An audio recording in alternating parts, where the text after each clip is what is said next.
अंधेरा सिर्फ रात का नहीं होता, कभी कभी अंधेरा हमारे अंदर भी जिंदा होता है। एक कहानी जहां सपने हकीकत बन जाते हैं और हकीकत एक खौफनाक सपना। जब दर्द याद बनकर वापस आता है तो सिर्फ रूह नहीं, पूरा जिस्म चिल्लाता है। आज हम बात करने वाले हैं एक ऐसी फिल्म की जहां हर सांस में छुपा है ट्रॉमा और हर खामोशी में गूंजती है एक चीख। ये है ट्रॉमैटिका, जिसे देखना नहीं, झेलना पड़ता है। कहानी स्टार्ट होती है 1910 इजिप्ट से। डेजर्ट में एक आदमी किसी गिल्ट में चला जा रहा होता है। वो शैतान का नाम लेता है जिसके लिए उसने अपने बेटे को मार दिया होता है। फिर वो उसका टॉय रेत में डाल देता है और शैतान अंदर से उस आदमी को भी मार देता है। कहानी शिफ्ट होती है 2003 कैलिफोर्निया में। माइकी एक छोटा बच्चा है जो 911 पर कॉल करता है और कहता है कि मेरी माँ मुझे डरा रही है, जैसे कोई मॉन्स्टर हो। कॉल ऑपरेटर उसे छुपने को कहती है। तभी एक औरत जिसके अंदर शैतान होता है, माइकी के साथ छुपन छुपाई खेल रही होती है। माइकी उससे डर कर छुप जाता है, लेकिन वो उसे पकड़ लेती है। दोनों टीवी देख रहे होते हैं। तभी न्यूज़ आती है कि माइकी और 3 बच्चे मिसिंग हैं। माइकी की माँ भी टीवी पर दिखाई जाती है। वो माइकी को वापस लाने की रिक्वेस्ट करती है। वो शैतान माइकी को देखकर हंसती है। उसी वक्त दरवाजे पर नॉक होती है। दरवाजे पर एक पुलिस ऑफिसर होता है। वो शैतान दरवाज़ा खोलती है। ऑफिसर कहता है, हमें इस घर से एक कॉल आई थी। वो कहती है, यहाँ सब ठीक है।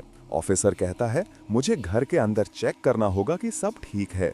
वो अंदर जाता है और वहाँ उसे बाथरूम के टब में खून भरा हुआ मिलता है। वो बैकअप के लिए कॉल करता है और उस शैतान औरत को बुलाता है, लेकिन वो कहीं नहीं मिलती। फिर ऑफिसर बेसमेंट में जाता है। वहाँ उसे 3 बच्चों की डेड बॉडीज मिलती हैं। ऑफिसर फिर से बैकअप के लिए रिक्वेस्ट करता है। जैसे ही वो डेड बॉडीज देखता है, पीछे से वो शैतान आ जाती है और ऑफिसर को भी मार देती है। कहानी 1 साल पहले से शुरू होती है। जॉन अपने घर में होता है और उसके पास वही टॉय होता है जो कहानी के स्टार्ट में दिखाया गया था। तभी जॉन को कॉल आती है उसके दोस्त की। वो कहता है, मुझे अच्छी फीलिंग नहीं आ रही, उस टॉय के साथ मत खेलना। वो कहता है, लोगों ने इंटरनेट पर अजीब चीजें लिखी हैं इसके बारे में। अगर तुम इसका हेड ओपन करोगे तो डीमंस बाहर आ जाएंगे। जॉन कहता है, मैं सिर्फ गॉड से डरता हूँ और इस टॉय पर यकीन नहीं करता। जॉन का दोस्त कहता है, तुम बस कुछ मत करना इसके साथ, हमें इसके $50,000 मिल रहे हैं और वो नहीं चाहते कि हम इसे टच भी करें। फिर जॉन का दोस्त पूछता है, तुम अपनी बेटियों के साथ हो? जॉन कहता है, हाँ, तुम क्यों पूछ रहे हो? वो बताता है, इस टॉय को बच्चों से दूर रखो। उस शैतान का नाम वोल्पाजू है, जो बच्चों का शिकार करता है और बैरन्स को अपने वश में कर लेता है। ये एक डिजीज की तरह फैलता है। तभी जॉन उस टॉय को देखता है और कॉल बंद कर देता है। फिर जॉन उसका हेड ओपन कर देता है और अंदर से स्मोक निकलती है। फिर जॉन दूसरे कमरे में जाता है अपनी बेटियों के पास। छोटी बेटी को वो सोने के लिए भेज देता है, लेकिन उसके बाद कुछ अजीब होने लगता है। एक अंधेरा साया जॉन के अंदर घुस जाता है। जॉन की आवाज़ बदल जाती है और वो कहता है, मेरे अंदर कुछ है, कोई मॉन्स्टर।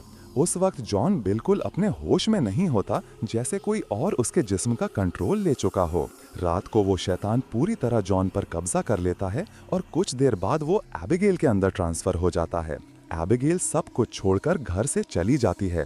वो अपनी छोटी बहन एलिस को कॉल करती है और कहती है, मेरे साथ कुछ बहुत बुरा हुआ है, मुझे चर्च जाना होगा। लेकिन उसी वक्त वो अंदर की आवाज़ दोबारा जिंदा हो जाती है। वो शैतान कहता है, तुमने मेरा बच्चा ज़ाया कर दिया, अब तुम मेरे किसी काम की नहीं। और फिर वो धमकी देता है, अब मैं तुम्हारी बहन के पास जाऊंगा। एबिगेल शैतान को कहती है, एलिस को छोड़ दो, तुम जो कहोगे वो मैं करूंगी। शैतान कहता है, मुझे एक छोटा लड़का चाहिए, अब तुम मुझे बचा दोगी क्योंकि तुमने मेरा बच्चा मार दिया है। सीन शिफ्ट होता है पार्क में। एक माँ अपने बच्चे बॉबी को पार्क लेकर आती है।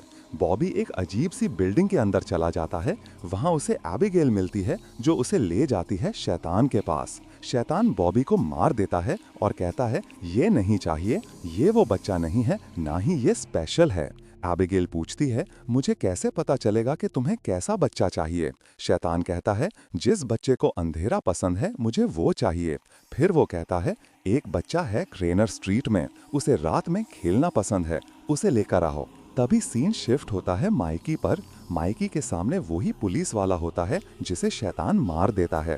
एबिगेल कहती है, मैं तुम्हें बचाने की कोशिश कर रही थी लेकिन अब नहीं कर सकती, और फिर वो सुसाइड कर लेती है। तभी शैतान माइकी के पीछे भागता है और माइकी गन उठाता है और शैतान को गोली मार देता है। कहानी वापस आती है जॉन पर। वो रेडियो पर न्यूज़ सुनता है कि एक घर में एबिगेल ने सुसाइड कर लिया था और उसने 3 बच्चों को किडनैप करके उनका मर्डर भी किया था। न्यूज़ में ये भी बताया जाता है कि एक बच्चा जिंदा मिला है जो शायद माइकी हो सकता है। ये सब सुनकर जॉन गिल्ट और दर्द से भर जाता है और आखिर में वो सुसाइड कर लेता है। कहानी 20 साल बाद शुरू होती है एलिस से, जो टीवी पर अपनी बुक के बारे में इंटरव्यू दे रही होती है, एक ऐसी बुक जो उसने अपनी बहन एबिगेल पर लिखी होती है। दूसरी तरफ शैतान टीवी पर एलिस को देख रहा होता है। एलिस घर वापस आती है और माइकी की माँ का इंटरव्यू सुनती है, जो कहती है कि माइकी अजीब हो गया है, वो हर वक्त शैतानी तस्वीरें बनाता रहता है। एलिस अपने दांत के दोस्त की बात भी सुनती है, जो कहता है कि ये सब जॉन का कसूर था। उसने मना किया था कि वो टॉय ओपन ना करे, लेकिन उस टॉय के जरिए शैतान एबिगेल के अंदर आ गया था। तभी एलिस को एक कॉल आती है जिसमें उसे एबिगेल की आवाज़ सुनाई देती है। ये कॉल शैतान करता है।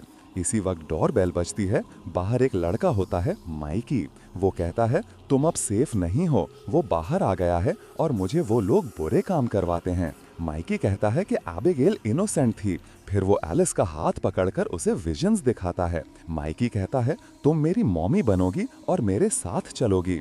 एलिस घबरा कर कहती है, नहीं, मुझे छोड़ो, और वो गन निकालकर उसे वॉर्न कहती है कि चले जाओ वरना वो पुलिस बुला लेगी। माइकी कहता है, मैं यहाँ आया हूँ क्योंकि उसने मुझे भेजा है। इतने में शैतान की आवाज आती है और माइकी वहां से भाग जाता है। माइकी सीधा टीवी स्टूडियो पहुंचता है और वहां सबको मार देता है। जब एलिस वहां पहुंचती है, वो माइकी से कहती है, छोड़ो इस सब को, मैं तुम्हारी मॉमी बन जाऊंगी। पर जैसे ही शैतान एलिस के अंदर आने ही वाला होता है, टीवी एंकर माइकी को मार देती है और फिल्म सस्पेंस के साथ एंड होती है।